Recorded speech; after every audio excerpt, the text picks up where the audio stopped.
Hello दोस्तों, स्वागत है आपके अपने यूट्यूब चैनल ज्ञानी गुरुकुल में। दोस्तों, आपका एग्ज़ाम 14 जुलाई को ज्योग्राफी को होने वाला है, तो तैयार हो जाइए। इस वीडियो में हम 5 नंबर वाला प्रश्न वीवीआई क्वेश्चन बताने वाला हूं। अगर आप हमारे इस चैनल पे नए हो तो चैनल को सब्सक्राइब कर दीजिएगा, बेल आइकन को प्रेस कर दीजिएगा और अपने दोस्तों के पास शेयर कर दीजिएगा। तो चलिए कि जिस समय आप सो रहे होंगे उस समय कोई पढ़ रहा होगा और आप सोचते हैं हम टॉपर बन जाएं, ऐसा हो नहीं सकता। आप भी उसकी बराबरी कीजिए, आप उसे रोंद के निकल जाइएगा। तो चलिए शुरू करते हैं। आपका पहला सवाल है, भारत भारतीय किसान के लिए मानसून एक जुआ है, व्याख्या करें। क्वेश्चन को समझिए। भारतीय किसान के लिए मानसून एक जुआ है, व्याख्या करें। तो उत्तर में लिखिएगा, भारत एक कृषि प्रधान देश है। क्या है? भारत एक कृषि प्रधान देश है। 70% जनता पूरी तरह मानसून पर निर्भर है। ठीक है, 70% जो जनता है पूरी तरह मानसून पर निर्भर है। देश के कुछ बड़े किसानों के पास सिंचाई के साधन उपलब्ध है, जबकि छोटे एवं गरीब किसान मानसून पर निर्भर है। जो देश के बड़े बड़े किसान हैं उसके पास सिंचाई का साधन उपलब्ध है, जबकि छोटे एवं गरीब किसान के पास मानसून पर निर्भर है वो। ठीक है, उसके पास उतने पैसे नहीं है, आमदनी नहीं है कि वो कुछ करके खेती करे, मतलब सिंचाई कर सकता है। ठीक है, मानसून का आगमन पूरे देश में अलग अलग क्षेत्र में अलग अलग समय पर होती है। जो मानसून का हमें पता चलता है तो पूरे देश में अलग अलग क्षेत्र में अलग अलग समय पर पता चलता है। कहीं आवश्यकता से अधिक वर्षा होती है तो कहीं सूखा पड़ जाता है। उसके बाद लिखिएगा, मानसून की अनियमितताएं से छोटे किसानों एवं पूंजी विहीन किसान सही समय पर अपनी फसल नहीं बो पाते हैं और ना ही पूंजी निवेश करके सिंचाई कर पाते हैं। इस तरह से वे अपनी खेती से अधिकतम लाभ नहीं प्राप्त कर पाते हैं। ठीक है, अतः हम कह सकते हैं कि भारतीय किसान के लिए मानसून एक प्रकार की जुआ है। आपका सरल आंसर हो जाएगा, सटीक आंसर। ये क्वेश्चन बहुत ही इंपॉर्टेंट है, ज़रूर आने की चांसेस है। आपका अगला सवाल, सवाल नंबर 2 क्या है? भारत के विशाल मैदान की उजावच की भिन्नता के आधार पर संक्षिप्त वर्णन करें। ठीक है दोस्तों, आपने जैसे थंबनेल में देखा ही होगा कि इस वीडियो में हम सिर्फ 5 नंबर वाला क्वेश्चन का आंसर ही बताऊंगा। ठीक है, तो देखिए उत्तर में लिखा है, भारत का विशाल मैदान 2400 किलोमीटर लंबा में हिमालय के दक्षिण में फैला हुआ है। इसका क्षेत्रफल 7 लाख वर्ग किलोमीटर है। क्या लिखा? भारत का विशाल मैदान 2400 किलोमीटर हिमालय के दक्षिण में फैला हुआ है। इसका जो क्षेत्रफल है 7 लाख वर्ग किलोमीटर है। उसके बाद लिखिएगा, उचावच के आधार पर इसके 4 भागों में बांटा गया है, लिख के डैश दीजिएगा। ठीक है, उसके बाद पहला माप लिखिएगा भाबर, और भाबर दे के डैश दीजिएगा। ठीक है, उसके बाद लिखिएगा, शिवालिक हिमालय के गिरिपद में सिंधु से लेकर, क्या लिखिएगा? शिवालिक हिमालय के गिरिपद में सिंधु से लेकर तीस्ता नदी तक 8 से 16 किलोमीटर की चौड़ाई में नदियां द्वारा कंकड़, बजरी, गोलास्म इत्यादि के निक्षेपण से बने समतल मैदान को भाबर कहते हैं। ठीक है, उसके बाद दूसरा पॉइंट में लिखिएगा तराई। क्या लिखिएगा? तराई। तराई देके डैश दीजिएगा। भाबर के दक्षिण में 5 से 3 किलोमीटर चौड़ी दलदली क्षेत्रों को क्या कहा जाता है? तराई। भाबर के दक्षिण में 5 से 3 किलोमीटर चौड़ी दलदली वाले क्षेत्रों को तराई कहा जाता है। तराई क्षेत्र से ही नदियाँ पुनः प्रकट होने लगती है। उसके बाद अब तीसरा पॉइंट में लिखिएगा बांगर। बांगर लिख के डाइस। नदियों द्वारा बहा कर लाए गए पुराने जलोढ़ मिट्टी से बनी मैदान को बांगर कहा जाता है। यह उत्तरी मैदान का विशाल भाग है जो कंकर पत्थर से बनी है। ठीक है, क्या लिखा हमने? नदियों द्वारा बहा कर लाई गई पुरानी जलोढ़ मिट्टी से बनी मैदान को बांगर कहा जाता है। और फिर खादर लिख के डाइस दीजिएगा चौथा में।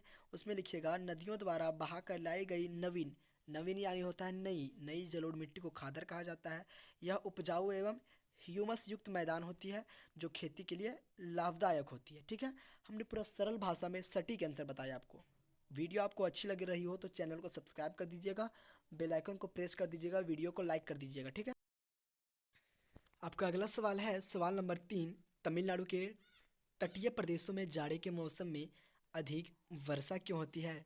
तो उत्तर में लिखिएगा भारत में मानसून प्रत्येक वर्ष जून महीने से शुरू होती है। ठीक है, भारत में जो मानसून की शुरुआती है जून महीने से शुरू होती है।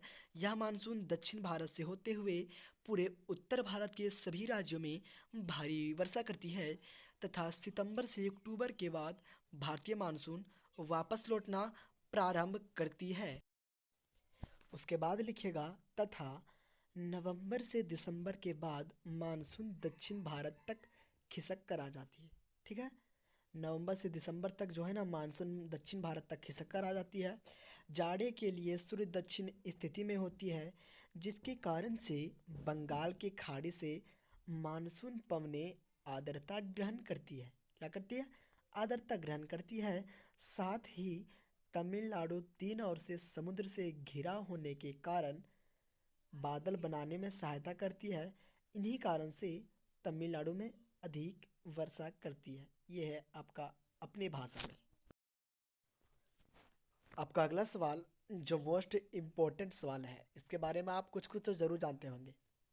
अगर नहीं जानते होंगे तो इस वीडियो में आप जान जाएंगे। ठीक है, मृदा अपरदन क्या है, इसके रोकथाम के उपाय बताइए। 5 नंबर का सवाल आने वाला है वहाँ पे। ठीक है, तो उत्तर में लिखिएगा बहते हुए जल, वायु एवं किसी अन्य कारण से मिट्टी के ऊपरी परत का अपने स्थान से हटना मृदा अपरदन कहलाता है। ठीक है, मिट्टी का ऊपरी परत का अपने स्थान से हटना मृदा अपरदन कहलाता है। या तो शॉर्ट में किस तरह से लिखिएगा, अपने स्थान से हटना, मिट्टी का अपने स्थान से हटना मृदा अपरदन कहलाता है। ठीक है, उसके बाद लिखिएगा मृदा अपरदन से मिट्टी की उर्वरा शक्ति नष्ट हो जाती है। मृदा अपरदन जब होगा ना तो मिट्टी की उर्वरा शक्ति नष्ट हो जाएगी। मिट्टी के कटने से मृदा के ह्यूमस नष्ट हो जाते हैं। ठीक है, उसके बाद लिखिएगा मृदा अपरदन को रोकने के निम्नलिखित उपाय हैं। लिख करके डैश दीजिएगा।